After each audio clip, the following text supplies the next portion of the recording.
school, whatever Yeah. it was.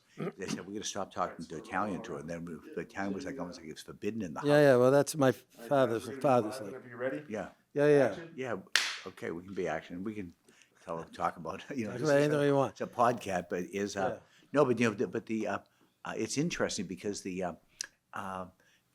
Italians never talked really about the old country. I never heard much about from Pasalamano. They came out in the 1800s. My actual grandparents were actually born in the United States, went back to Italy on one side of them, but the rest of them were born here. My grandparents were born. The great grandparents, Pavarotti, who I used to be, I used to see all the time. He never talked about them more in America. The Irish, on the other hand, they never talked about anything because I asked that question of my grandmother. They said no, nobody ever talked about Ireland because Ireland they were in famine. They came from, like most immigrants, they came from places they needed to get out of because it wasn't working for them. Yeah, And so they don't really want to. They would talk about it, and the Irish case is that you were just one step above slavery. Yeah. There was no way if you get ahead. Once you were, it was a two-class system: the aristocracy and everybody else. And then when they came here, they found the same thing. Only it was the Yankees Yeah, right. pretending they were British aristocracy. Well, I took a course at Harvard, and it basically is a lucky break for but every generation comes over or every new culture that comes into a new country, they get a hard time because the existing people are worried about their jobs and so forth. It happens whether it's the, Vietnamese or the Chinese or the Italians or the Irish, right? But I took this course over in Harvard just for fun, long time ago, and it was in the 80s, early 80s, and it was talking about the immigration of the Irish and the Italians. The Irish came over and Irish need not apply and all this. Right. And then what happened is the two things that happened is one, the Civil War, okay, and the Irish people were fighting in the foxholes with their brethren who were the Dutch and the English and all the other early settlers, and that developed the camaraderie. And the other thing was the Italian immigration, because which came later, in like about 35 years later, the Great Wave in 1900, right? So it was interesting that the professor at Harvard, it was a night course thing, right? And he said that well, all of a sudden the Irish started looking good to the Yanks here, okay? Right. Because number one, they could at least speak the English language. They're part of the British, Empire, right? So they all taught English. In fact, they weren't allowed to speak Irish, at one time. And then the other thing is that the Italians, I mean, like they were dark skinned and they were and they were oily and they had more oil in their skin and so forth. And all of a sudden the Irish looked like a good deal, okay? And that was the lucky break for the Irish. I like to tell. I know many people who are Italo-American who are these days a little bit to the right and anti-immigration, and I like to say to them, "Geez, did your grandparents come here on the Mayflower? How did they get here? Right? Because they didn't come on the Mayflower. They forget a little amnesia about where they came from. And it's like my philosophy on life is don't forget where you came from. Right? Absolutely. And so, anyway. Yeah, I have a philosophy too. Yeah. It's a short walk from the castle to the shithouse. Yeah. You have that on. Well, actually, we'll have to decide whether that goes. I decided to make two podcasts. One is the adult version. The ethnic origins of Boston. Well, no, the adult version, which the ethnic origins of Boston would be good in either case. Yeah. And the other was a general audience because somebody had called me up and said, "Jay, I was going to show them my grandchildren, but you said the F word." And I said, okay. And so I said, I think I'll get all of them blipped out and go back to the podcast and blip them out because I don't want any young person hearing that word, although it's a common word. I promise not to. I won't throw any F-bombs. No. You can say whatever you want. It's a podcast. It's for adults. I certainly there'd be there's swears and then there's really bad swears, right? But anyways I said, well, what I'm going to do is I'm going to make a G tape. So anybody who wants to show it to somebody who's clean young. It up. Yeah, so in other words, a G tape which will basically blop off any word like SHIT or the F word or whatever. We'll block all them out. I'm a contractor. I grew up in, I got my experience in the field and went to business school. So I'm familiar with those terms. I mean, I hear it all the time Oh, yeah. out in jobs, so I'm not offended by it. And in some places, some swear words that are really offensive to particularly women around here are actually terms of endearment in Ireland. Okay, I won't say the word, but anyways, it's like it's a word. You should be able to pick other than swear words to express yourself. But anyway, sometimes I just feel that when you get outrage, it's Yeah, we don't want be that. yourself. Just be yourself. And, if you feel that you can express it through, you can't say enough, and you don't have a broad enough vocabulary, okay, to basically express it in a profound way. Then do it whatever way you know how. Right. And that's how I live. But I'm with you. Now, I'm going to be a different guest because we may not agree on, some of these Well, things. But listen, well, I'll the give thing you a is- perspective from someone. yeah. Let me start out. Is that I'll say one thing before you get Yeah. going. Is I'm 100% pro bikes. Okay. If you go downstairs in my cellar, okay, you'll see that there's 4 bikes down there. If you go down the Cape, I've got 6 bikes down there, and I bicycle pretty much every day. I didn't bike this morning because it was raining. Okay, and so I have a little plunge pool downstairs and an aerobics pool. So I did my aerobic workout, but pretty much every day I go out on my bike. Yeah, Okay? yeah, And yeah. I don't mind the bike lane in front of my house. Not at all. Yeah. What I do mind is the fact it goes 2 ways in a one-way street. That's a no-no in bike design. Yeah. Okay, but move it over, and I don't think all the bike lanes in Boston are bad bike lanes. I think Right, there's right. a lot of them that are good and they should stay. I think some of them need to be corrected, and I think some we got to basically tear them up and start all over again. So, but anyways, Yeah. So how do you want to? yeah, well, no, well, listen, talk about, there's what I heard that you're a planning expert. You've done a Well, lot I of don't know. planning. Is that's a Yeah. focal point? Is because we have the 5 pillars. There's planning, there's regulation and enforcement. There's safety. We have our 5 pillars, and one is the beginning of every major infrastructure project is a planning process. Yeah. Okay, and the planning process touches all things. It touches safety, it touches outreach, it touches economics, it touches everything. But that's where the genesis of all projects, good projects and big projects, start. Okay, in an in-depth planning process. If you're building a house, not so much, but there's a planning process that goes to that. I would say so. I think you have to think about planning as a spectrum, as a variety of different approaches to problems that are not singular in nature. They're very unique. So, but let me step back for a second. So, full disclosure, I don't drive. I don't ride a bike. I either walk in the city or take the T. I don't bike. I do, however, support the introduction of safe, protected bike lanes. And in so the do city. we. And so do you. So now, here's what I like to say to people when I think about planning, when I think about urban environments like this. We have this publicly funded asset that we all pay for as city taxpayers. It's the streetscape. And there's one not changeable aspect of the streetscape. It's finite, right? And so we have a situation where we are living in a time when more and more people want to walk or they want to bike. Some people want a scooter. That's a different issue. But let's talk about that. And the question is, how do you fit all this fairly? How do you allocate it fairly in a finite space? There are some people, not you, but there are some people who have grown up with the impression, and they're stuck with that this finite streetscape is there for one purpose only, some form of vehicular mobility, either to park the car or to drive the car. So the idea of carving out that finite space into fairly allocated components, to some people is an offense to what they perceive as somehow that's what the streetscape is there for. We know, a place like Boston, the streetscape was there before the automobile, and it was actually shared. If you look at early photos of horse and buggy days, people in the streets. It was a kind of chaotic environment, but it was very shared. So, but now it's not shared so much. And so now I say to people, Yeah, but it still is. I mean, right now, I think that there's a three-way division of the streets, of the, what I call the surface. Some of them. Surface transportation. Yeah. No, well, some of them, you're 100% right.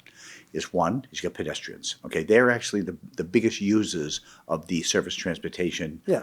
in the Commonwealth. Okay, Right. Particularly Boylston Street, the busiest streets. But the ones that have lots of cars on it, pedestrians are number one, and they occupy a fairly good amount of space. In some places, they get more than enough room. Other places, it's Not so somewhat much. crowded. Not so much. The next one is subways. Okay, and the subways, the genesis of that was actually trolleys. Okay, in 1850 they invented the steam engine, and next thing you know, we had trolleys. Okay, and then what ended up happening is and trolleys and streets. They were the subways. You began with the streetcar trolley era. Yes. Okay. So, but you have your pedestrians, you have your horse and buggy, and that was and cows and so forth. That's what they originally built for.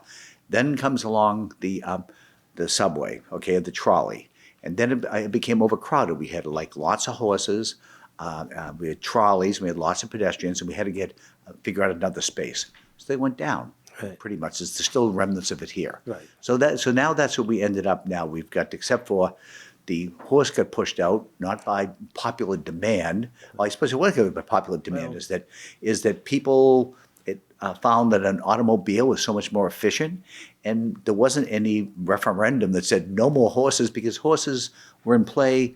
When I was a child, the ragman used to come up there, and there was I remember the guy who walked down the street, Whitwell Street, yelling rag. So you had the ragman still occupied, but very low thing. It got pushed out by the natural evolution of our society. Yes.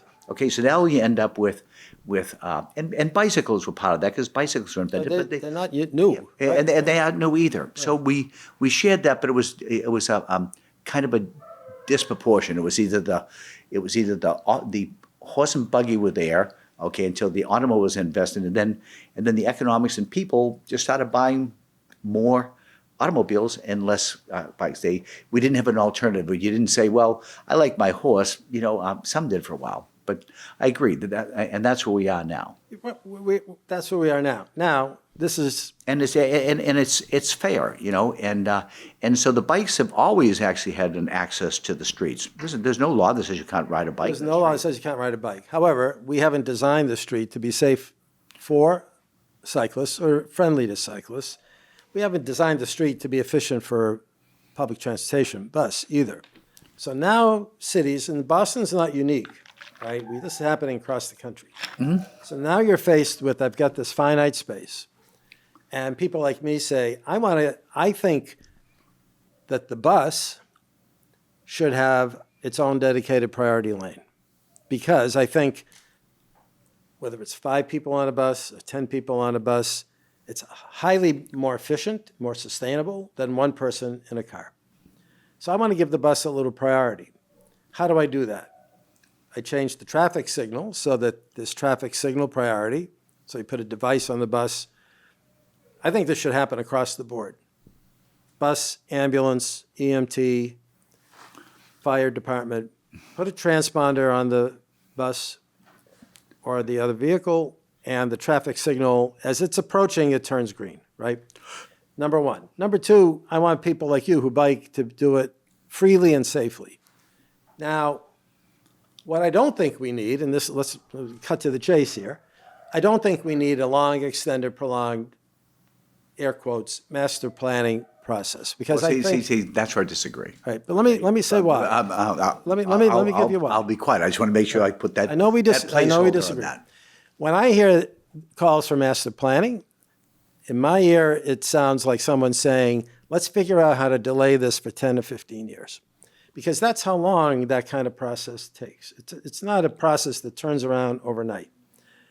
What we need, I think, is a thoughtful approach. There are guidelines that exist. The National Association of Transportation Officials, NACTO, has updated their bike lane guidelines. Anyone can buy the book. I have the book.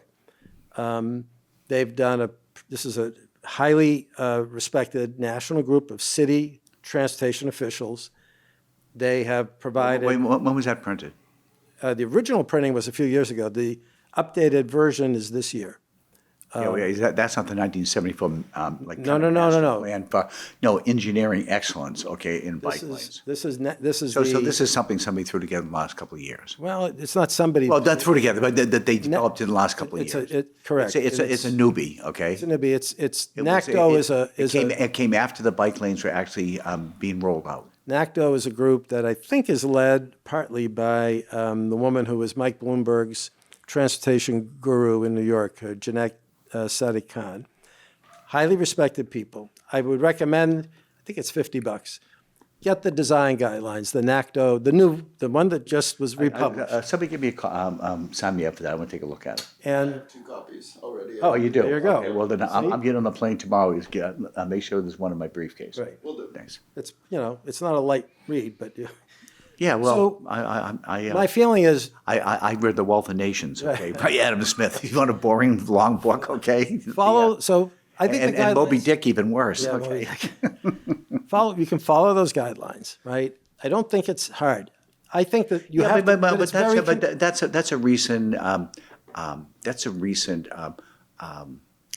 publication, okay, which doesn't mean it's wrong, okay, by any means. nothing wrong with it, yeah. And the thing about the planning, okay, you're saying, guess what? Well, my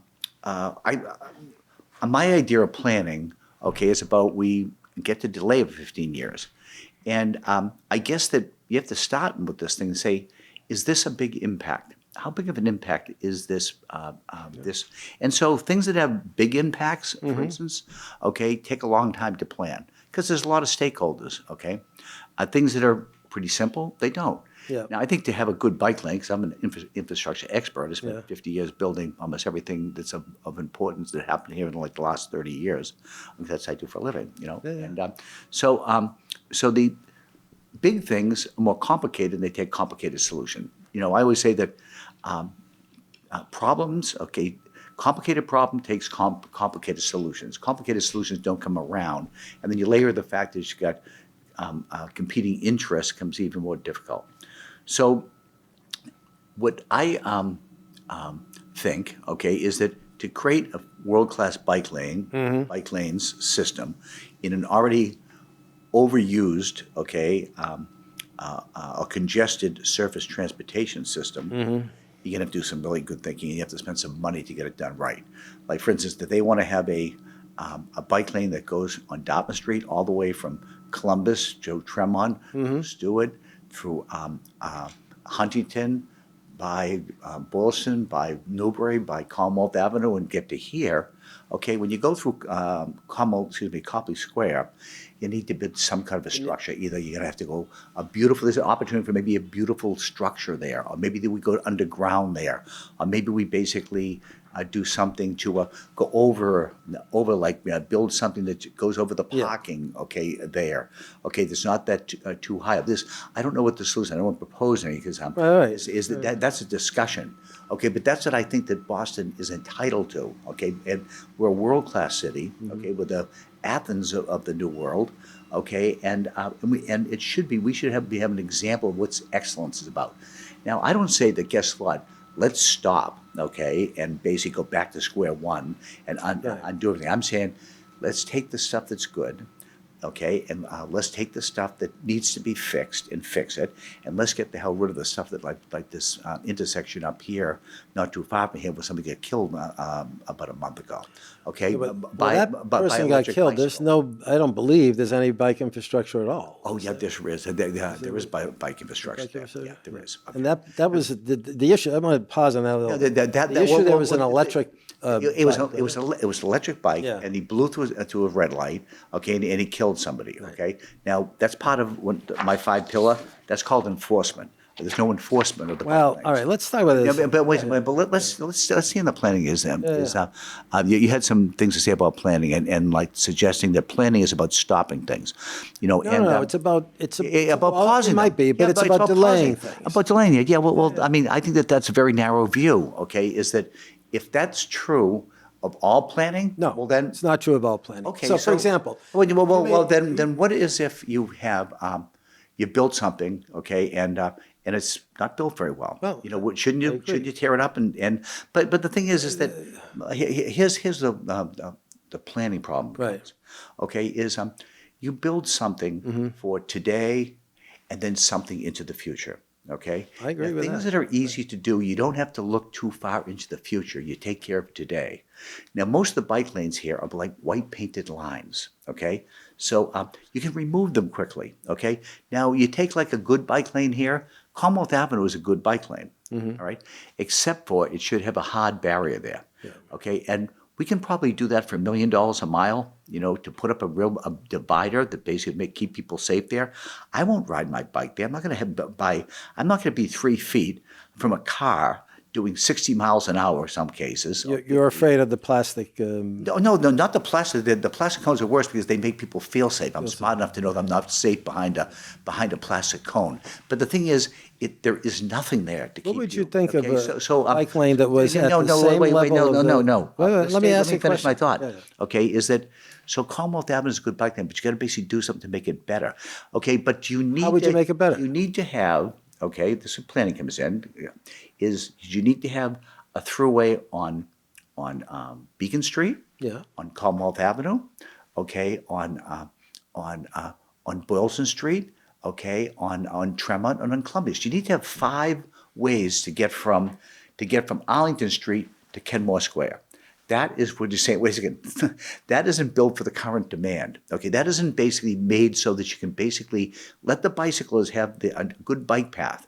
Okay, they don't have to have 5 different. They don't have to be able to make that decision on every single block. That's what I call stupid. Okay, there's no other word for it. Okay, it's stupid. It's clumsy. It's idiotic. It's basically smells. You said planning smells of somebody trying to delay something. I think that basically when someone runs 5 ways to get to someplace and there's hardly any traffic, okay, on bikes in those lanes because you get 5 ways to get there, that's what I call stupid. But why? But we allow. You call something delay, which would be an offense to a planner.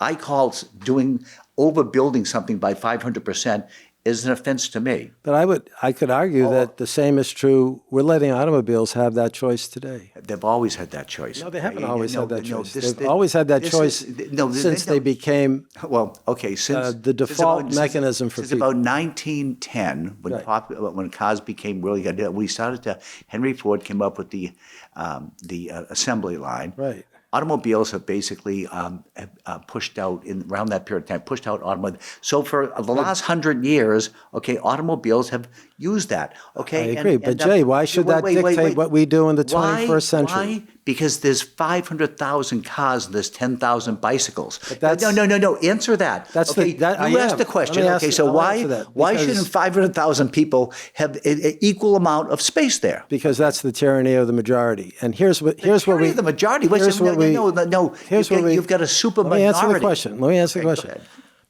My view This is fun, by the way.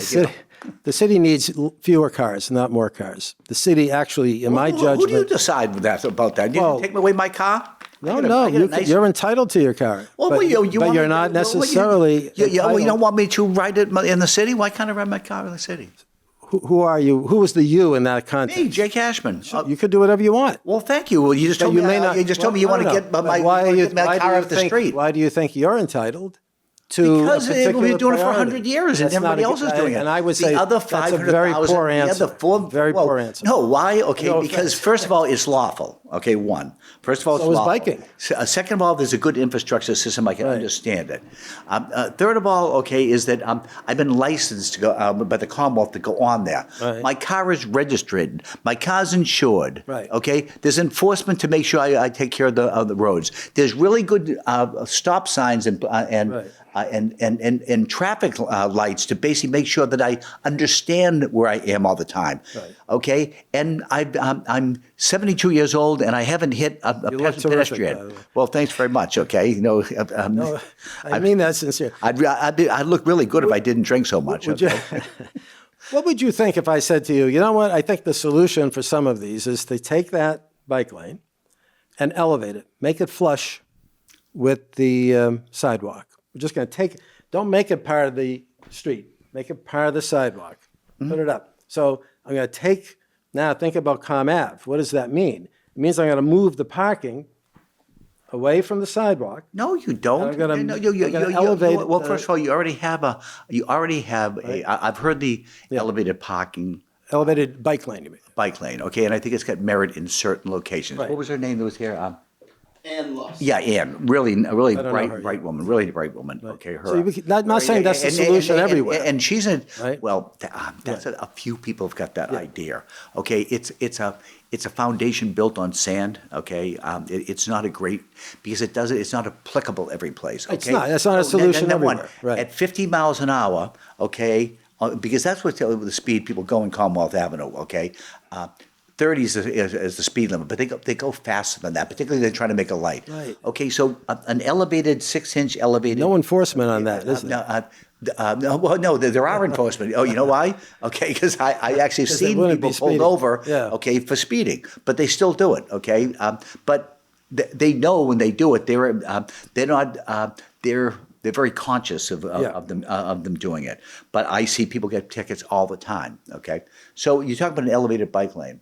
Okay, so the elevated bike lane, okay, is a good idea in some cases. In some places, but not in Commonwealth Avenue. Okay, if you made it, the problem is in order to make it sufficient for Commonwealth Avenue, you'd have to raise it so much. It presents another problem: is somebody falling off the bike lane, okay, and hitting a car. Okay, has an inverse effect, and unless you put up a barrier. Barrier, but the barrier have to be pretty high, and when you're on a bicycle, because like for instance, here's an example of the knuckleheads that these people are. Okay, they've basically taken a bike lane down Dartmouth Street, okay? And rather than going out in the bridge over Starrow Drive, okay, and raising it up another foot so people on a bike don't fall over, they're not supposed to, I think it's an unspoken word, they're not supposed to ride their bike on over a highway in a car, in a bridge that was built for pedestrians only, Right. okay, but they do. Okay, so the thing would be to put a guardrail up there so people don't fall over. That's another action waiting to happen. Small money, okay, but it's the lack of planning. It's a lack of somebody coming in and say, like, listen, what are some things, okay, if you want to come down to it's like, what's the Bible here? What is the thing? Let's make the 10 Commandments. I shall not sin.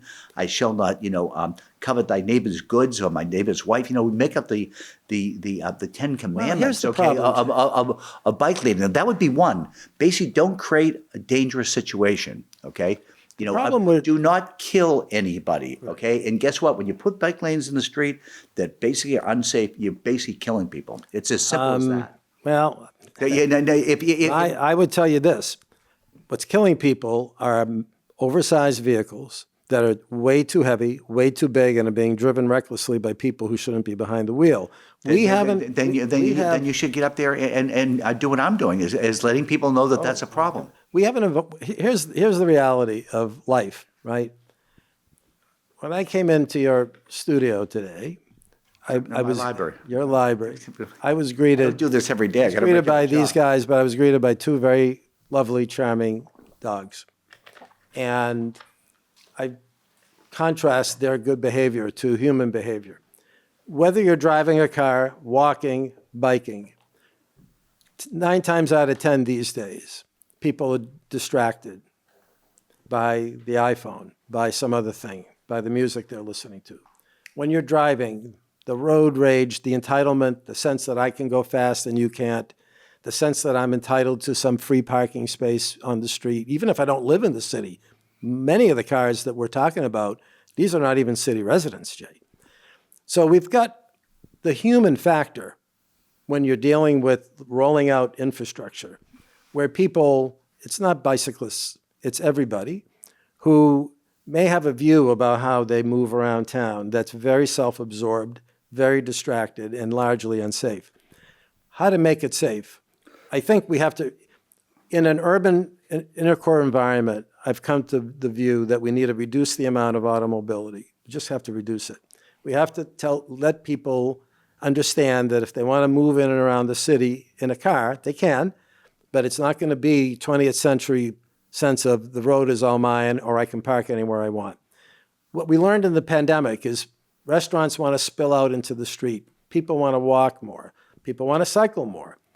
We need to give people in the 21st century a fair allocation of safe space to do that. What that means in practical terms is taking out parking lanes. It means taking out driving lanes. It means reducing automobility. Now, in Everett, a few years ago, but you know something like these are good ideas, but don't you think that we these are should- controversial wait. ideas in a way. No, you know, I've heard you. It's I've basically done man on the street here. We get a lot of Yeah, men, I've man on seen the you. street. I've seen them. Okay, and you know, I always say 10% of the people are nuts. You know, 10% of the people in this country are crazy. I think pretty much all over the world. I think you're lowballing it, but that's Yeah, all right. yeah, I might be lowballing it, right? You know, and certain people say that I want to do away with all cars. I don't want any cars. I'm not interested in the war on cars. No. But the thing is, maybe that's the thing to do. And you know something? If the majority of people voted to change something that people seem to be happy for the most part, you know, with the current situation, okay, is that I think we should do it, okay? And then if you wanted to basically be strategic about it and plan it, you'd basically kind of you might try things like they're doing in Paris, right? In which they basically say, you know, Paris is rolling out bike lanes. It's a little different, yeah, but And what they're doing is they're saying, like in certain parts of the city, unless you basically live there, you can't bring your cars into the area. Okay, that's an incremental change that a lot of people don't like it, but the majority of people think it's a good idea. The real stakeholders who live in that neighborhood think it's a good idea. Okay, so you know you can't come in and we don't live in a totalitarian society where someone says, "Guess what? Let's go do it." That's why our civil liberties are number one as an American. Okay, so you know you got to basically do some sort of planning. I'm not against cars. I drive cars. I have a car. I'm not one who goes with the jargon war on cars, right? But you talk about Paris. What have they done in Paris? You got two things going on. You've got Mayor Hidalgo, who's been incrementally, as you point out, transforming the inner core of the city to be bike and pedestrian friendly, and it's been highly successful. The other thing that's going on in real time is the largest, most expensive transit infrastructure project in the globe in outside of East Asia, and that's called the Grand Paris Express. It's a multi-billion-dollar transit initiative. So if you know the Paris transit system, in the inner core, it's sort of hub and spoke. And just like we have what we call Metro Boston, their version of what I would call, air quotes, Metro Paris is something called Ile-de-France, right? So you have inner core Paris and the Ile-de-France. And the Grand Paris Express is several new radial systems that will encircle the Ile-de-France and connect to the Paris core system. What this will do is and here's the thing about reducing automobility in the city. You can only do it if you give people viable options. They're doing this in France right now in real time. In this country, what does that mean? In this context, it would mean a commuter rail system that ran on electricity, not diesel, and that ran in the inner core every 15 minutes. At the worst, it would run you out to Worcester every 30 minutes. It would be a viable alternative for many people who don't live here, who feel compelled to drive in because they don't think they have a viable transit alternative. We can do what Paris is doing if we wanted to make that type of investment. What I say to people is, my fantasy is a governor who stands up and says, over the next 10 years, we're going to spend more on transit and rail in Metro Boston than we spend on highways and bridges. That doesn't mean we're going to spend less on highway and bridges. It means we're going to spend more on transit and rail. Well, I don't want to burst your bubble here, but the idea of the ring road and so forth. Oh, the ring transit. This is transit system. Yeah. But you talked about the ring road, okay? Ring roads with the transit system going through it, right? Are you talking about? No, it's not a road. They're building a whole new transit system. Right, Okay. rail system. Okay. Well, we basically have done a very similar thing here as part of the big dig. Okay, Yeah. is talk about alternatives. Okay, the big dig. There was a major deal that was created because it was a big project, okay, and there were a lot of stakeholders because Yeah, there yeah. always been since Mike Dukakis was the first guy really championed the mass transit in our generation. Okay, there were Yeah, no, I worked for Mike. there was Yeah, other people that did this in prior generations, but he was the person who was leading. He was the head of the mass transit group. Okay, and anti-highway. Fred Salvucci. Okay, and with Fred Salvucci in it. But Fred Salvucci was the architect of the Big Dig. Yep. Okay, and as part of basically any big project, I worked for Fred during those days. yeah, well, then I technically worked for him too. I was building the Big Dig. Okay, so technically he was my boss also. Yeah. So, anyways, the Big Dig basically a number of different projects came out of that. They want to basically create an environment where people could get in and out of the city. Okay, we had the most uncongested major city in the country after the Big Dig. We put another road over to the airport. Yeah. Okay. We by the way, almost all of our subway systems, just so you know, are electric. Okay, electric driven. Yeah, not commuter rail, though. Commuter rail is run by diesel locomotives. Yeah, commuter rail. You're right. Okay. Yeah. So, anyways, we have so we have this big project, okay, and Fred Salvucci's deal with the transit people, okay, that he was was a group that he represented at one time, was to build build a green line.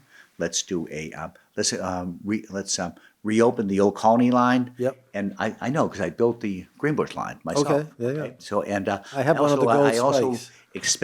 extended a lot of the subway stations here in Mm-hmm. Boston. They could put in more trains to get more transit,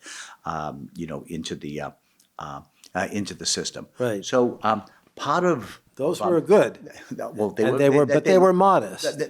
they were very good. Now, I'm not familiar with that project in Spain. Okay, excuse me, in France. In France. Okay.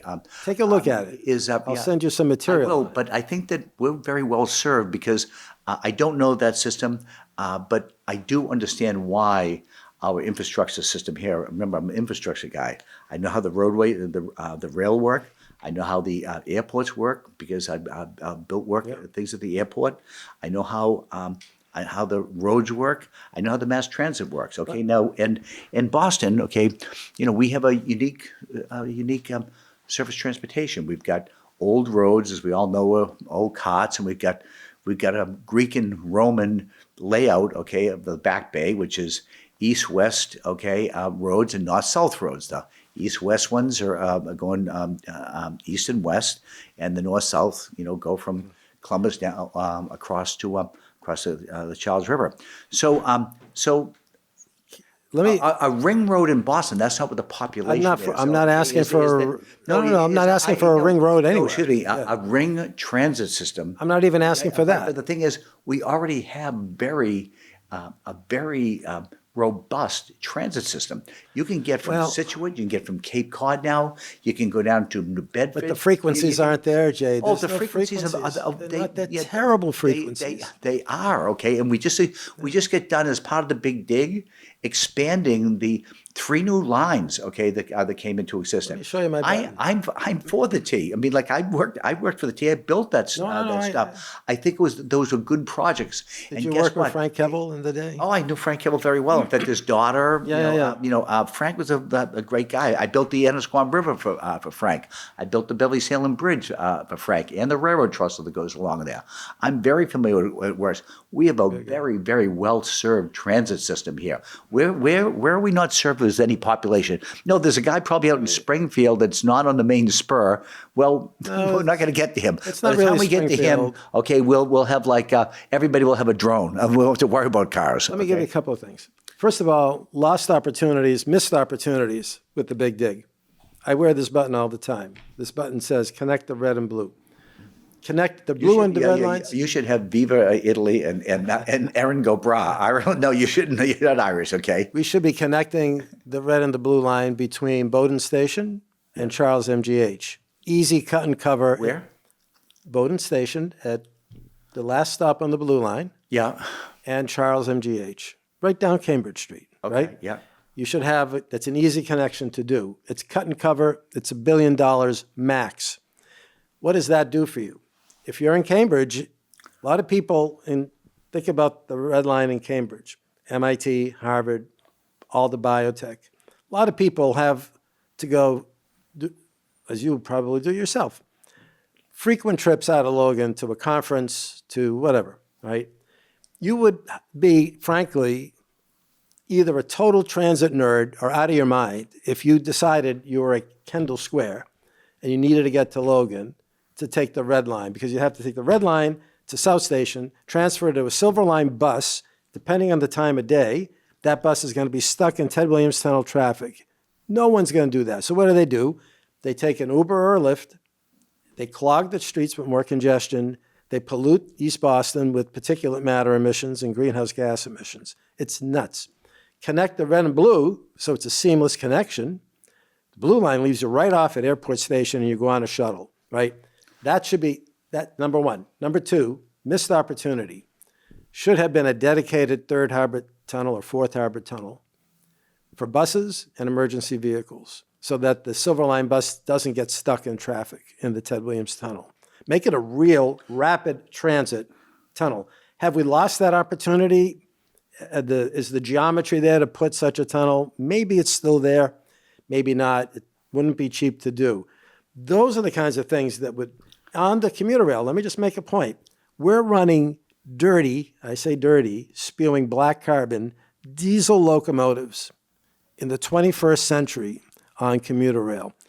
We could be running electric multiple units on the commuter rail. Wait. Now, I also am in renewable energy. I was actually the largest developer of renewable energy in New England. Okay, in Maine, I built the most wind farms that any individual person built in the country. I've actually exited that business, but we do not make electricity out of the air. Okay, we make electricity in this country. 75%. There's nothing that's pure. No, everything is. It's all petroleum driven. Right. Okay, that's why I'm so upset about Trump. Okay, and shutting these offshore wind farms down, which I also do that. We're on the same page. But the problem is, you say, oh, clean electricity. Okay, wait a second. 75% of the country's electricity is generated by gas primarily and oil, Right. okay? A little bit of coal, believe it or not, okay? And 12 or 13% nuclear. Let me know, okay, Mike. the amount of, that's, other than that, other than nuclear, the only really clean, non-intermittent energy source that we have in this country that makes electricity is nuclear. That's Right. really making a big dent.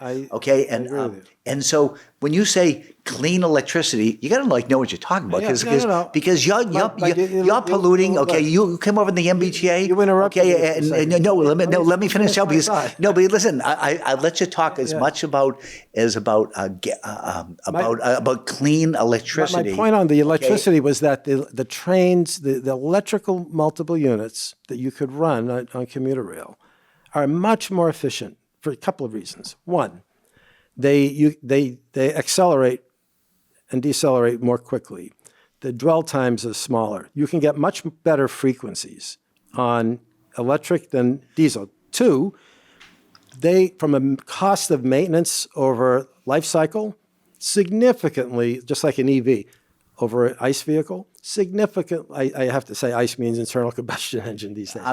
Significantly cheaper. Significantly cheaper from the public Let me concede perspective. that electric, will basically outperform direct drive Total diesel by outperforms. about 10%. Okay, because we basically converted all of our dredges, to a diesel electric. Okay, because electric. Well, you know this. Those things.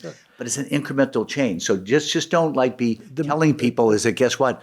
Because that's the misnomer. You know it. I don't sell it as say that guess what? We could make a 10% change. Okay, in the amount of carbon we use.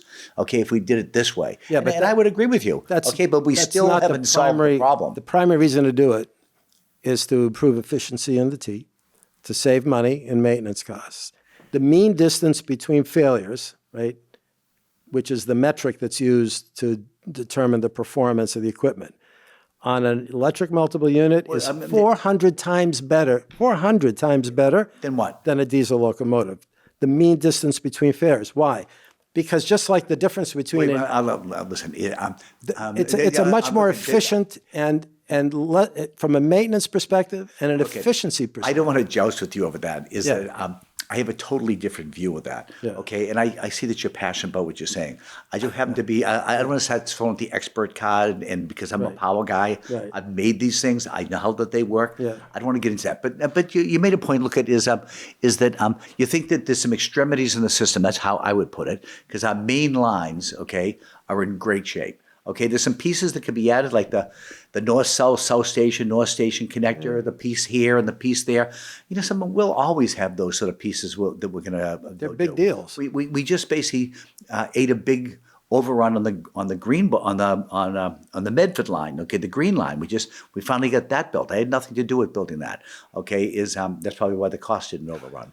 Okay, I'm joking about that. No, but that was like a $2 billion project by the time they get done. So, you know, there's only so many of those we can do. Now that we've got that one behind our belt, I'm all for finish those extremities. But we got a great transportation system in the Commonwealth. Even our roads, we came to the Southeast Expressway. When you come to major metropolitan cities around the planet, we really look really good. I mean, I've been to all these places, and I understand how Boston works. Now, we're going to basically run out of runway here, okay? And so I think more transit is a great idea, okay? And I'm not against that. And I'm not against the bike lanes, okay? But I don't want to be responsible, okay, to basically have sat by and know what I know and not get the word out there and say, guess what?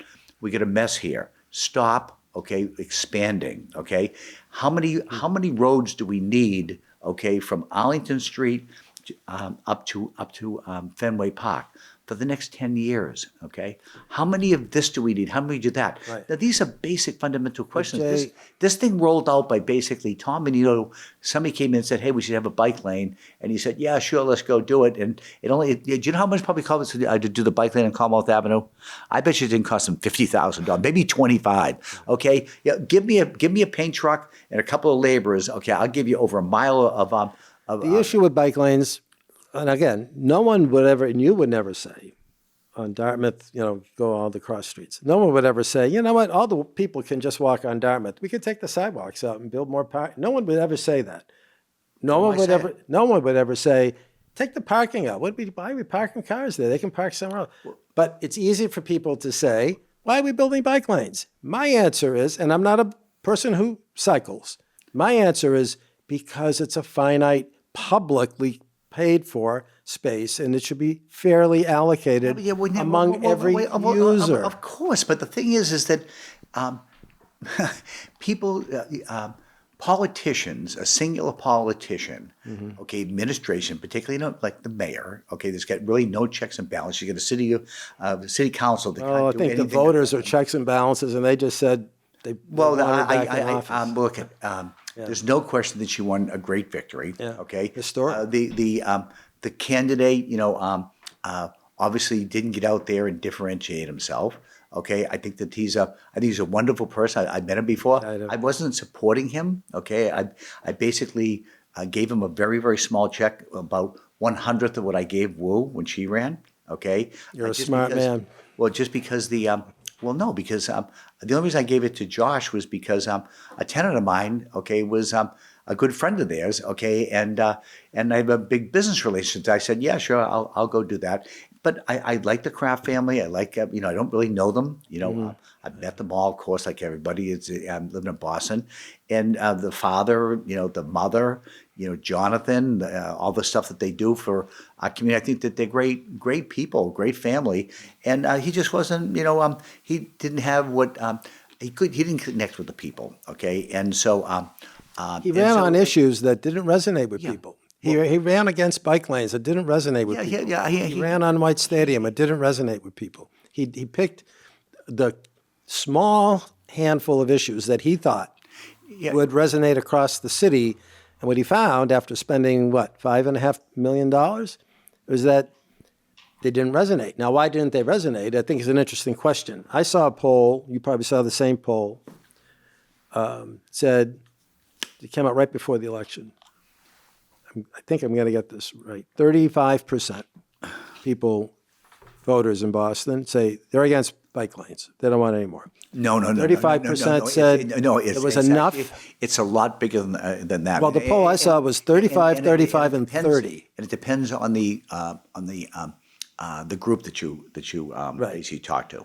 So it was evenly If you divided. take people that are 50%, 50 years old and older, Yeah. okay, the numbers go to like Well, 80%. Okay, there are always these generational divides. My well, point is, that's what I'm saying is that, so, there was a large. but it's not like 35%. If you talk to, I've been on the street, I've been around. That's what we've been doing. It's my recreation. Okay, and it's sometimes it's fun, sometimes it's a lot of work, particularly when I get other things that are going on that I'm responsible to make sure that they work out okay.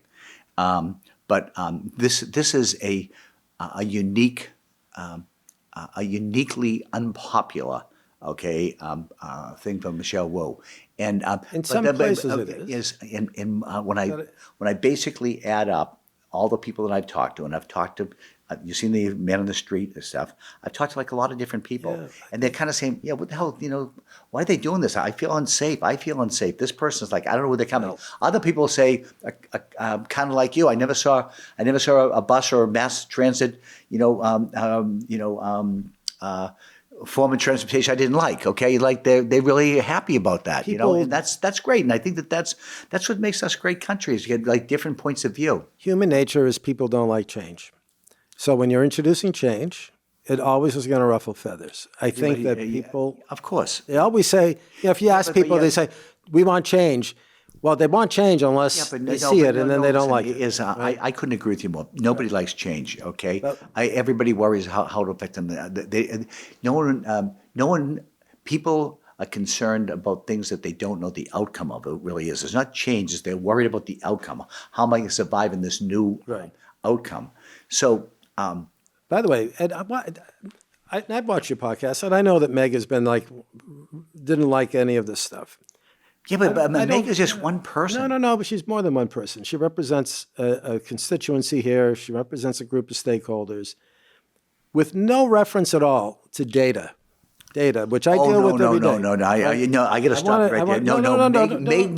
Meg knows how many seconds it takes for that they've changed the walk and no walk thing. I'm not talking about that. All that data. I'm not talking about that. I'm talking about people who have the impression or like to peddle the idea that when you put in a bike lane or a bus lane, that somehow you're affecting foot traffic in business.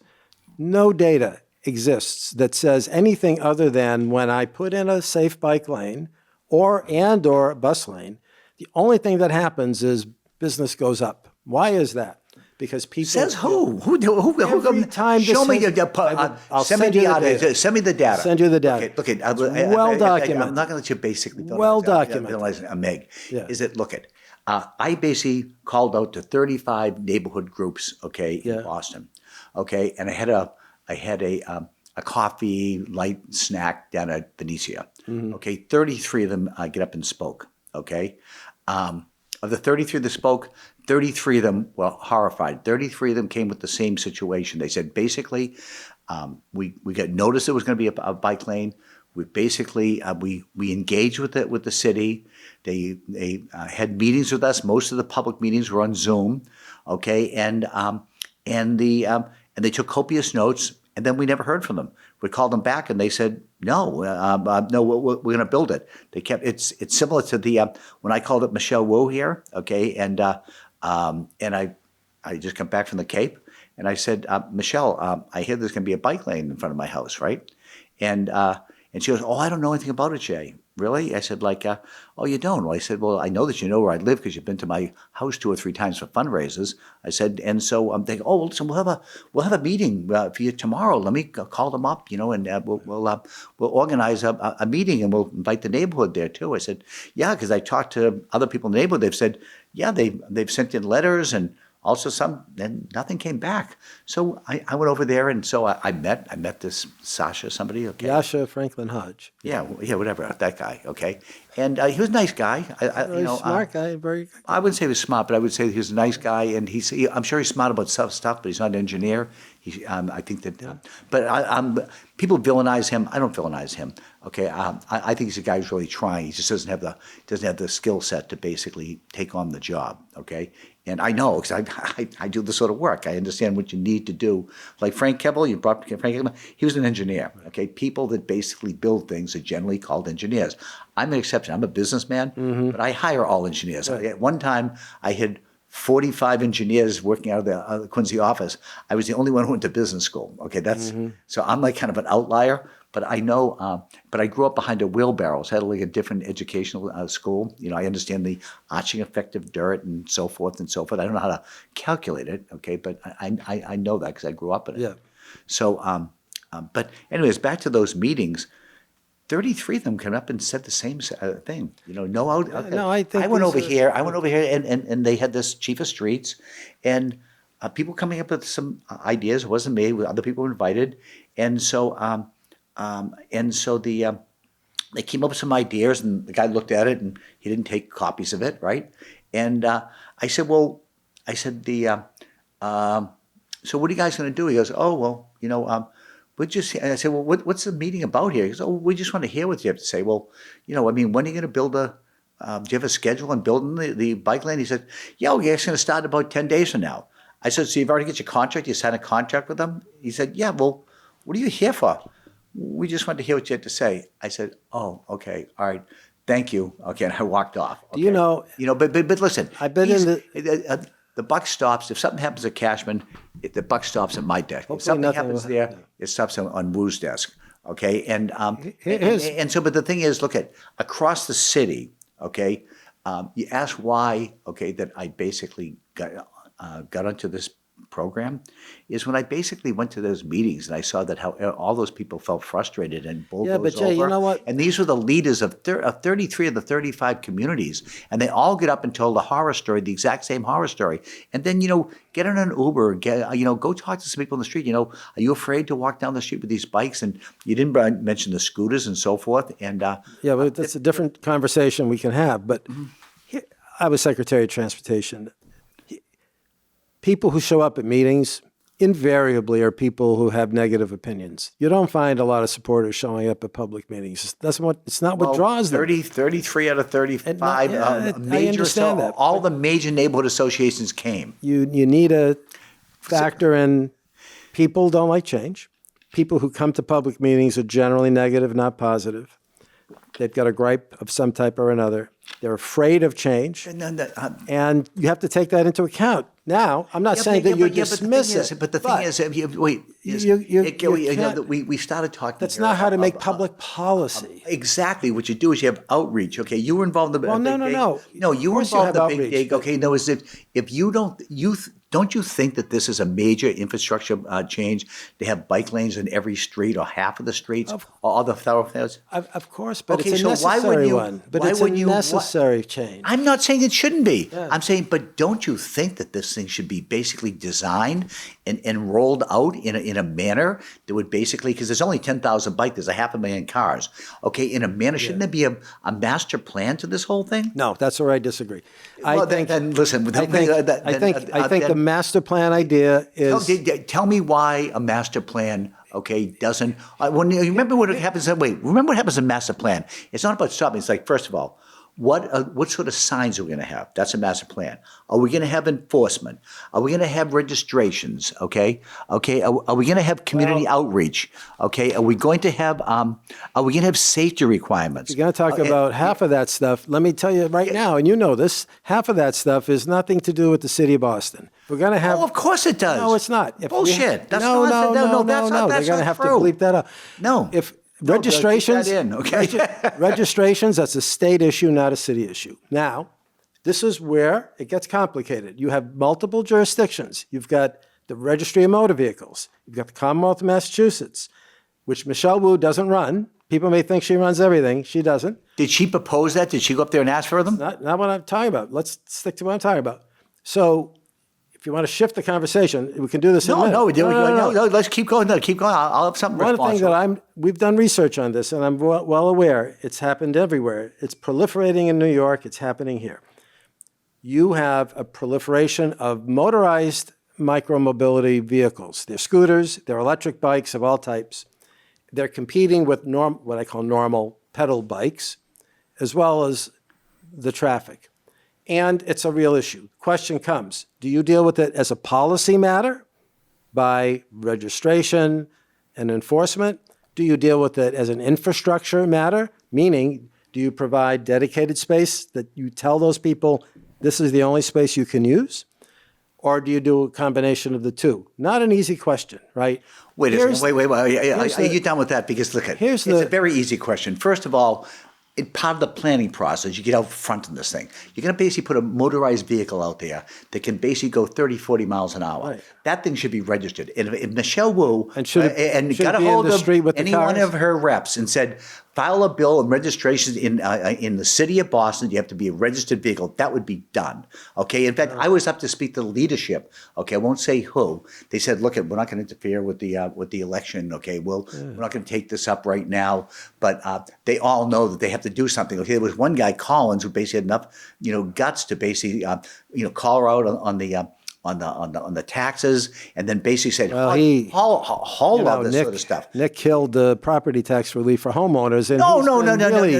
He really didn't. terrible. That's a miscarriage Really of justice. terrible. No, that's not. He's my state senator. I'm happy to call him out on it. I'm happy to call him out on it. Hold on. That's horseshit. That's not. Okay, It's she was absolutely basically true. gave wrong numbers. Okay, in order to shift the burden. Okay, from the businesses. Okay, from the homeowners to the businesses. Okay, and the tax went up. My tax went up 10%. And unfortunately, what did Michelle do?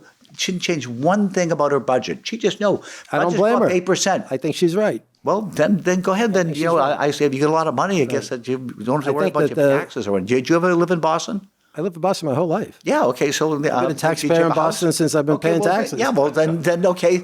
So the taxes. I don't went up, mind it. So, I'm happy paying taxes because I think the city's well I'm not run. happy, but I pay them because I understand the benefit of the services. That's why I get upset when things are being squandered. Yeah. But Where are we heading in this conversation?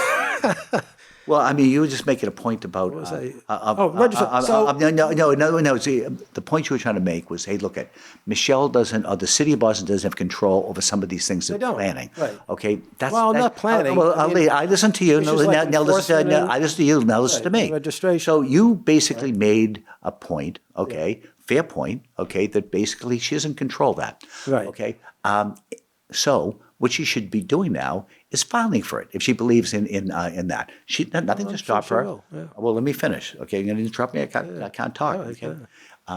She can play a role in that. She can call her a state rep or the senator. They'll file a bill. I guarantee you it will pass up there. Okay. 2, they can put a signage. She can design signs on her streets so everybody knows it's a bike lane. Yeah. Okay. She can basically put a planning department together. Go hire an engineering firm to come in and start to lay out a master plan. Start to lay out a plan. Concurrently, if she keeps going to, there's nothing stopping her during a 4 years administration from calling somebody in and doing a master plan of real group of people to do it. None of that sort of stuff was done. No, registrations. And I'm glad it's not happening. Registrations are something. Okay, if you believe in how it was rolled out, then you believe in somewhat. Is that the government knows more than you do about what's important in your community. Okay, and that you shouldn't have. Let me finish. And people should not have any say in it. There should be no interface, even though you admit it's a major change. Okay, to basically in this overcrowded infrastructure system to basically make up segregated lanes for bicycles. You agree that it's that, but no planning. It's a foundation built on sand. It basically has got no place in reality. I mean, like seriously, you can't say you've been a transit guy. You've been like in government all these years, and that the whole foundation of a government is inclusiveness, is planning. Okay, the 5 tenets proper planning prevents performance, right? Okay, and we all know that. I think your experience is not the same.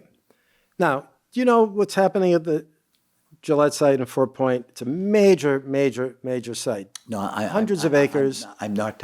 That's I'm the not kind of involved thing that you would master plan, a major development site. Wait a second. The No, idea that you would master Yeah, plan- so no, but you said that this is a major infrastructure change, and you're not going to master plan it. But over at Gillette Stadium, with this 100 acres or so, whatever it is, 50 acres of manufacturing space that they can go ahead and cut up. Totally Yeah, different like- kettle of fish. Totally different kettle of fish. Yeah, exactly. Okay, yeah, that's like a simple project. This is Well, a that's not a complicated simple project. It is too. I've also developed things. Okay, I've developed lots of property. I've subdivisions and so forth in my career.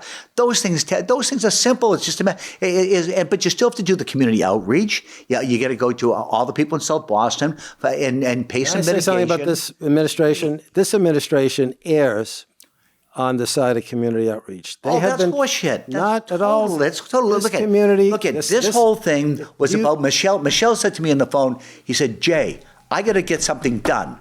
Okay, that's what she said. I got to get something done. Okay, I like that attitude. I like her attitude. I think so too. If it's basically properly planned, I think that's great.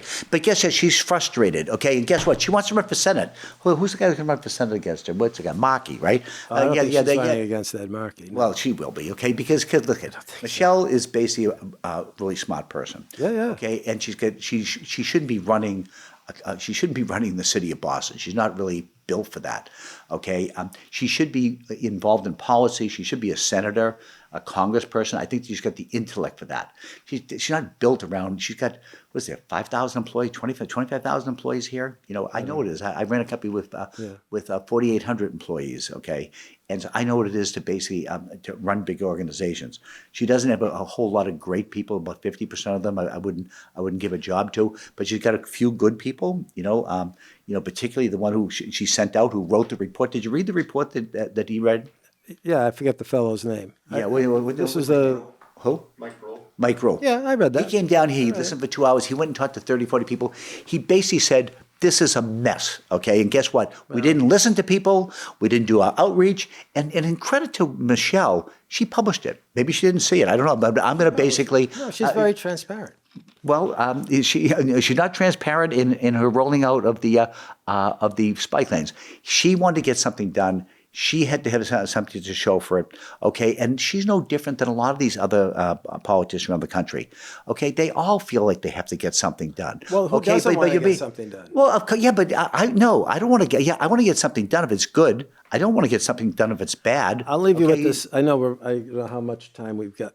No, when I was Secretary of Transportation, it was during the Obama administration, and we had the Great Recession, and they had the Recovery Act, ARA, they called it. You may have done some work with some of that money. Yeah. And the whole spirit, the directive was shovel-ready projects, spend the money fast because we need to use it as stimulus. I say to my team, I want to build a center lane bus rapid transit system from Mattapan Station up to Nubian Square. It was still called Dudley in those days. But the federal government is telling me you need to spend the money fast. So I go out and I announce it, and I say, we're going to have a very short and sweet community engagement process because we don't have time or we're going to lose the money. And as I said earlier, who comes out at the meetings? All the naysayers. What do you mean? I can't triple park on Sundays? What are you saying? I can't double park on weekdays? Anybody have any good ideas? No. All the people showed up for this project, all bad. Mostly negative. Yeah, you know what you should do? Wait a minute. Let me finish my story. Go ahead. So what happened? Nothing happened. Nothing happened. And the consequence of nothing happening is that the people who ride the 28 bus, packed like sardines, never got an improvement, never, in their service. Fast forward, I say with some humility, must have been a good idea because it's still alive. So Michelle Wu becomes mayor, and she takes this on.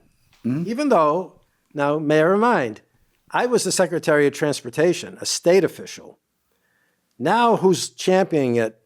A city official who doesn't run the T, but she's championing it. Okay. She has provided 2.5 years, maybe 3, where I could provide 3 months of community process. She's done almost 3 years of it. The same people who are still alive, who were negative then, are negative now. You can't get things done.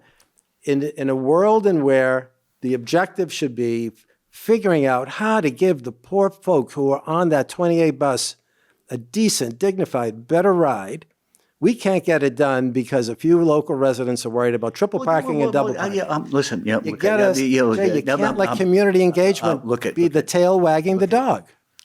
I understand your point, okay?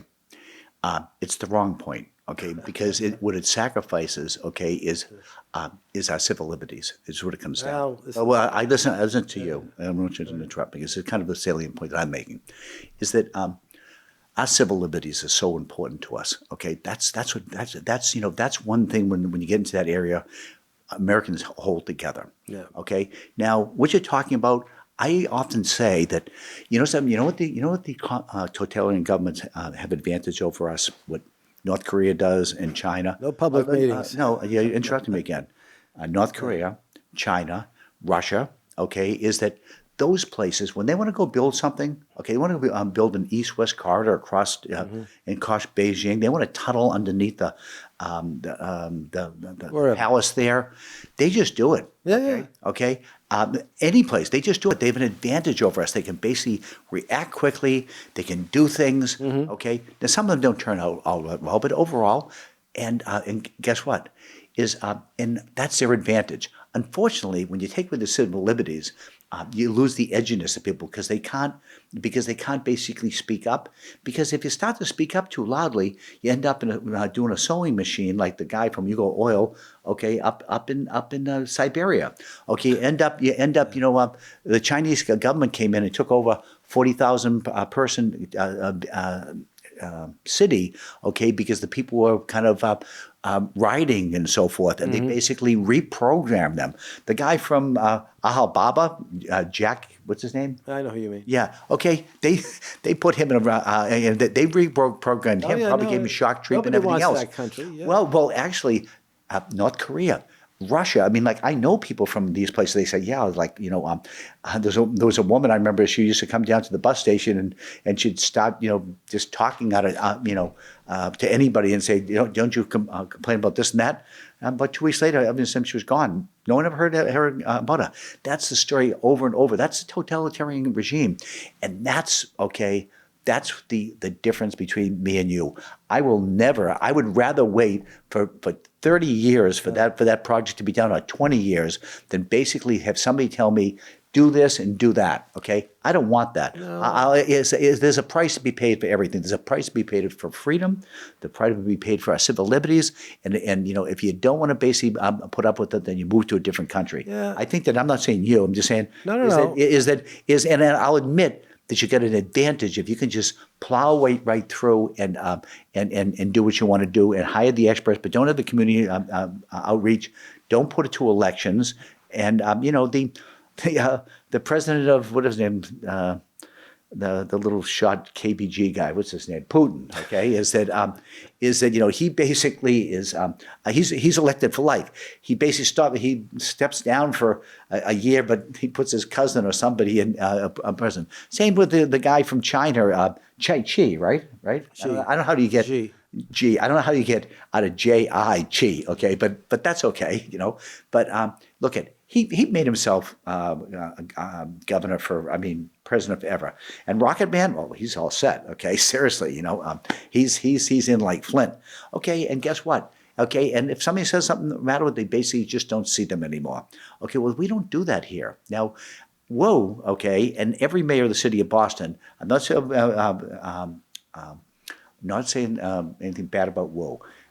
She did no differently than other people have done in this country, basically just riding over people's rights. Okay, we don't agree on that. Who basically was no different. Okay, in her approach, she's no different in basically painting in some cities lanes without proper community involvement. Okay, and just going down and playing because she needed to get something done. When people elect a mayor, they, I think, trust the mayor to get I some don't know. I things don't done. Shit. Who does? I basically do. elect them because it might be the worst of two evils. Who did I pick? Trump or Biden? Are you kidding me? Well, that's not, we don't want to, we'll do a separate one on that. No, but I'm just saying. Wait. I just want to undermine completely. I think that was a Here's- tough choice. here's my Okay, point. Biden who couldn't string together he a wasn't on the sentence. ballot. It was Kamala Harris. Yeah, but he was. Okay, and they threw him off. Yeah. And Kamala Harris. Okay. Oh my God. Okay, she couldn't string together a sentence. Okay, Anna Mazzeros. Okay, that was terrible. You had no choice. So you don't always get a good choice. Here's the thing. I'm not dismissive of public engagement. I'm not certainly not looking for autocracy. But what I am saying but is, you want to plow your finish. project. You think that should have been done I do think without the. I want to listen to involvement. people, but I want to hear them, but I don't want to defer to them. That's the difference. I can have a room full of people. I don't know how many of them may or may not have a degree in planning or engineering or whatever. It doesn't matter to me. But what I do know is this. If I defer to everyone, nothing will happen. And that's not a good thing for the majority of the people. You have to listen to people respectfully. You might learn from people. I fully am of the view that you should engage people and absorb what you learn and take what you learn and make changes to them. Fred Salvucci talks about learning. If you have a major change, okay, so you don't put any margins in that. At what point do you basically stop? At what percentage do you feel you have a room of 100 people and they perfectly represent every part of the city? Just imagine that. Okay, at what point? Because you're always going to have. So when I had this conversation with 10% of the people are crazy. So 10% of the people, if you gave them, if you walked on water, they'd say, "Oh, the guy can't swim." Okay, so there's 10% that just shouldn't be counted. Right. Okay, so the other 90. I like that line. I have to remember. Yeah, well, it's true. Okay, is the 90 people that are left, or let's just go to 100. 110 left, and we get rid of about 10%. Yeah. So we have 100 people left. It's easy math. So how many people do you need to basically be okay with your project before that you want to go? Just a number. It's not a quota. I don't. It's not. It's not a number. It's Well, it's what is it? If it's not a number, you say, look, I don't want to basically defer to people. I want to basically hear people. Right. But you're basically not hearing them if you don't basically listen to what they have to say. So what number do you feel that you need in your mind? I mean, Charlie Baker, most politicians they feel 65% is a safe number. Yeah. Charlie Baker would go to 75. Okay, he was the more conservative. Okay, he was really counting his numbers all the time. Right. And lots of them do that, right? But generally speaking, I've been put at a number on it. 65%, then Because it's not- Then I wouldn't trust you. I can't. You probably wouldn't. You No, might not. I mean, you wouldn't like me if I was saying that. at what point do you say that you know better? That's what Sasha said to That's me. the whole- Sasha said to me, Jay, look you have to trust your city employees. You got to trust us. That's a okay? good- And I said, really, Sasha? Yeah. I said, well, how old are you? I forget. I think he says 42, 43. And you told me that you know everything about bike lanes and that and just to trust you. I said, I'm 72, okay? And I'm learning something new every day, almost, about the construction business and things in life. And you're going to tell me that you know everything? I said, done, okay? Yeah. Look at son, okay? I love your enthusiasm, okay? I love that you're really trying, okay? But I basically don't buy into that. I should basically pin my hopes for a safe bike lane system on you, okay? Well, But so I think you have to look. I think in a society like ours, if you want to get things done, you elect people into office. They have a certain set of values and priorities, which you either agree with or you don't. But if they get elected, then you either defer to those values and priorities or you don't. I don't particularly like the values or priorities of the current federal administration, but I'm very supportive of the current values and priorities of the municipal administration. So yeah, I think that you listen to people. You might learn from people.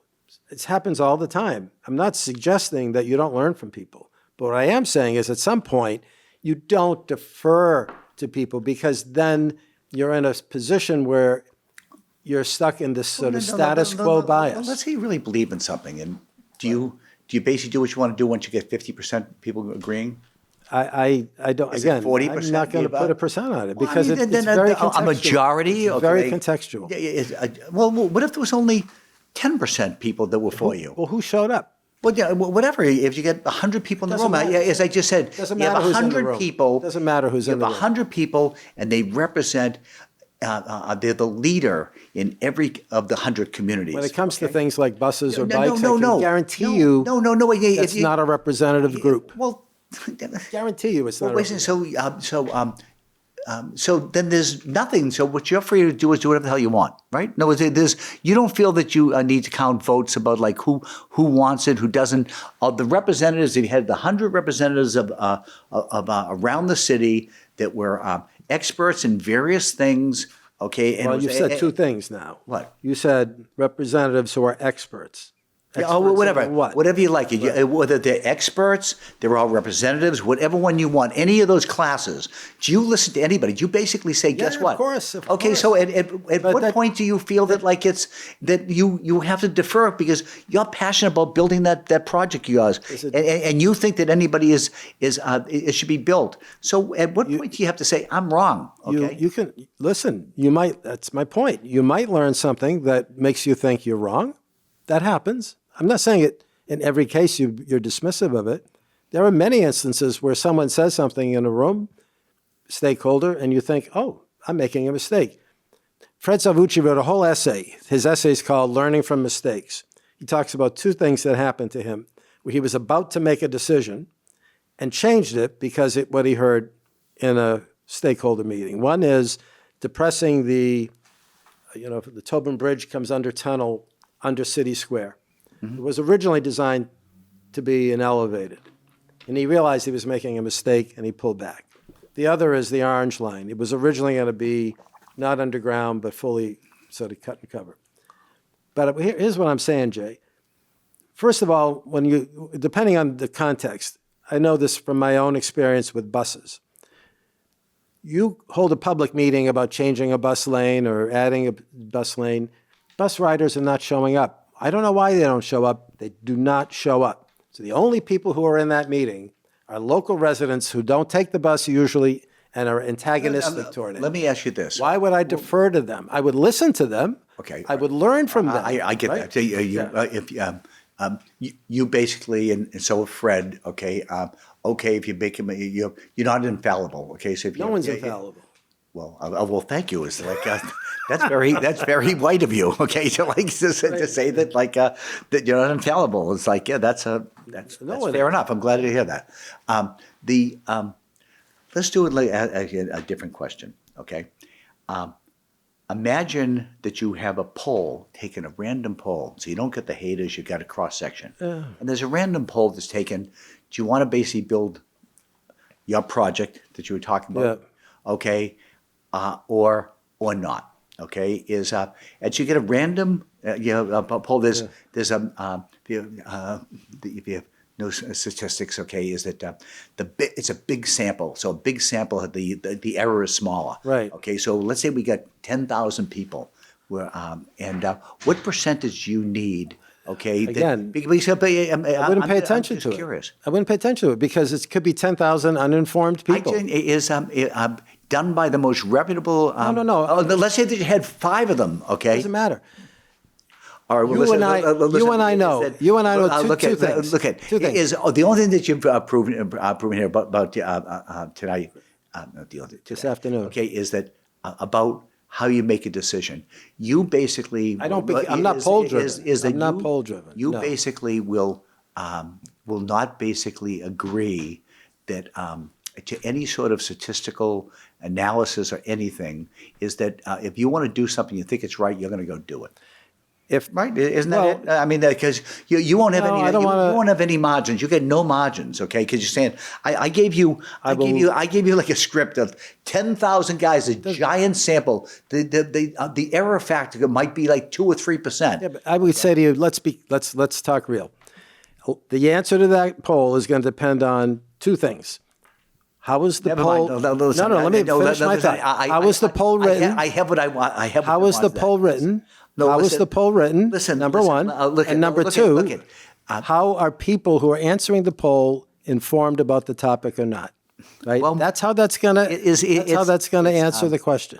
You basically look for any sort of wiggle room that you can basically make up your own decision. But look at, some people who basically believe in themselves, and because they believe that they're pure. I always say is, No, I always say, don't- beware of the self-righteous. Okay, they are the most dangerous of all. I'm the most. Okay? I'm the most humble and introspective guy you'll meet. If you said to me, something. hey, if that question was asked to me is like, hey Jay, you run a big company, okay, and you're making decisions. Your decisions always final. I said, like, how does your system process work? Okay, I'd say, well, look at if I basically ask a group, what do you think? I want to go do this thing, and we get 10 guys in the room, okay, and 3 of them basically know it's a bad idea, okay, and 7 of them say that it's a good idea, okay.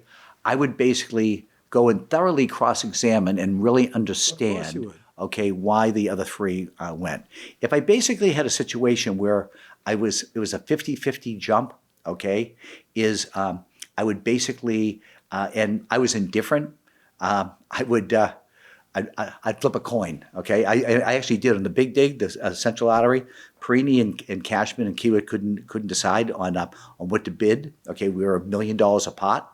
Okay, and Perini, I was okay with either price, and this is on a $400 million job.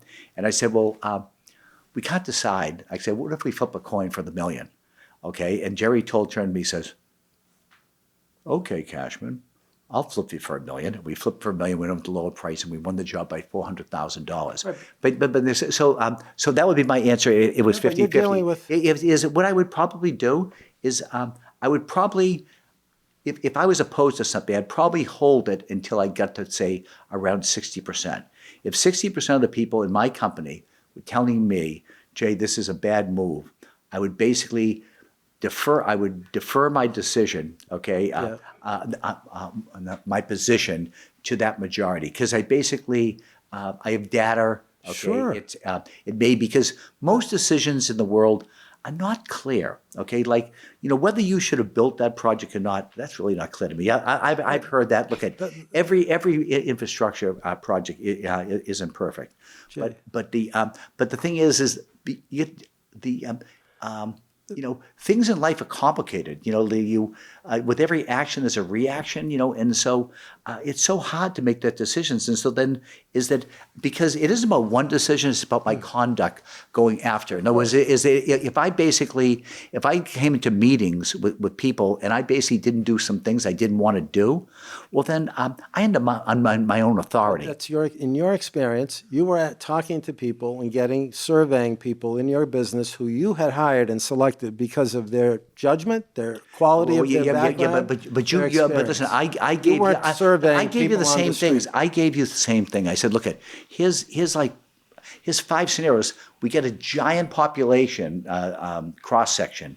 I give you all these different things. You said, no, I'm not going to move off anything. And you wouldn't make a business decision based on a poll of 10,000 people. You would make a business decision based on your expertise. I'm just. We both know it's way over the usual time, just in case. Oh, okay. Well, listen. Hey, look. I really enjoyed our conversation. I hope so. Yeah, I enjoyed it. And something is, I'm going to go back and think about what you said. Because I think that you made some good points here today.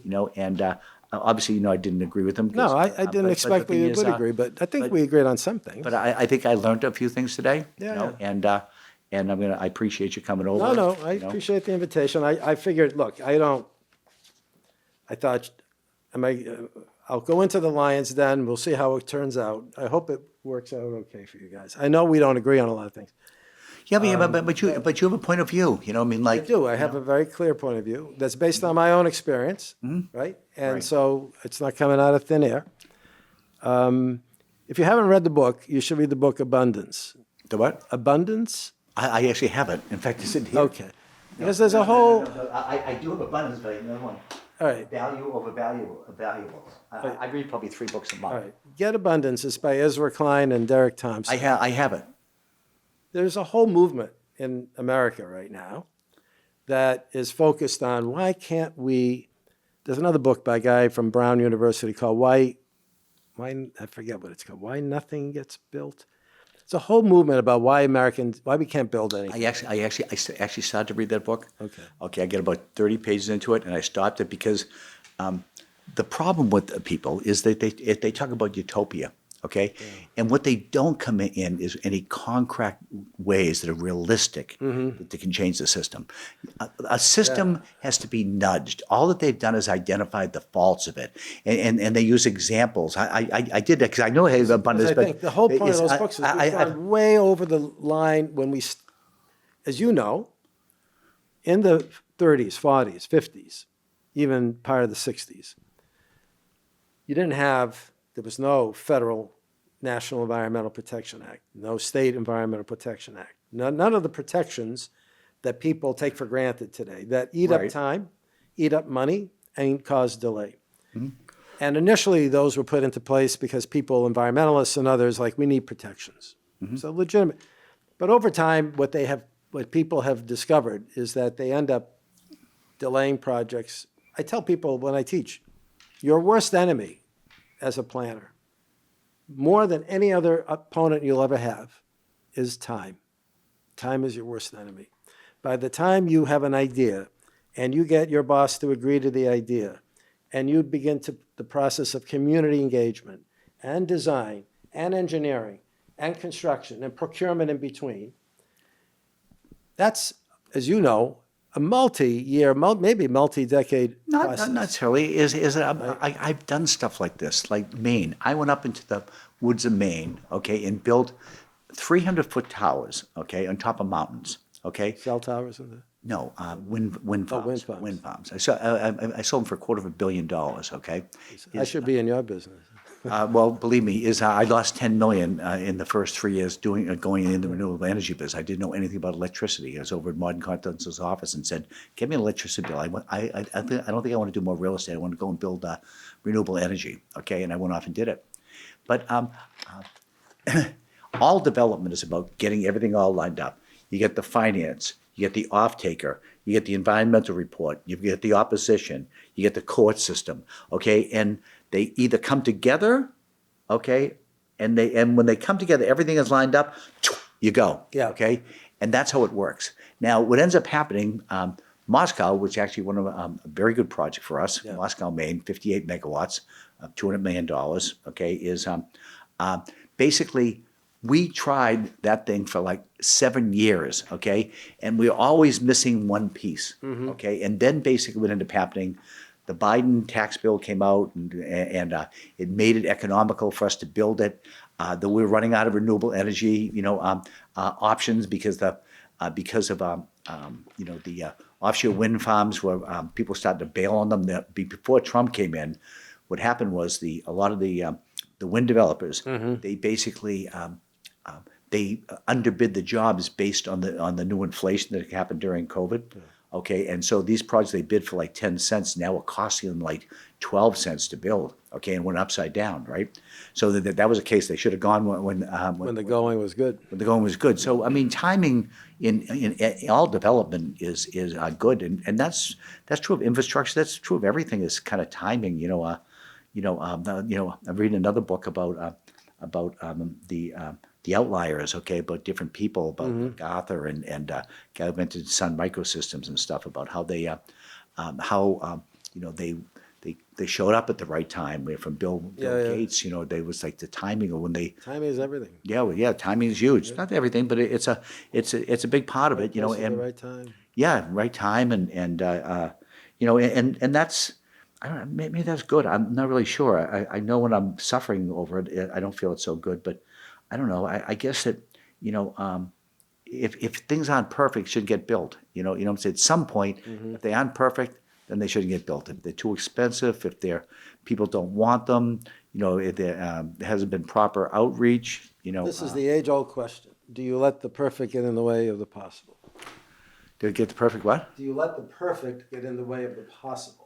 Well, the thing is, none of it is perfect. Okay, it basically works. When the things line up, they don't line up in a nice, neat line. Yeah. You always get something hanging out there. But it gets to the like, for instance, I didn't know if I could get my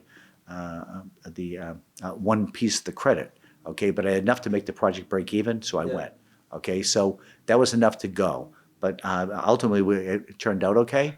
Okay, but but it's almost like self-patrolling. Okay, is the system, and that's what I think is good about democracy and in planning. The big dig. I mean, you were involved in that. They took a long time to be done.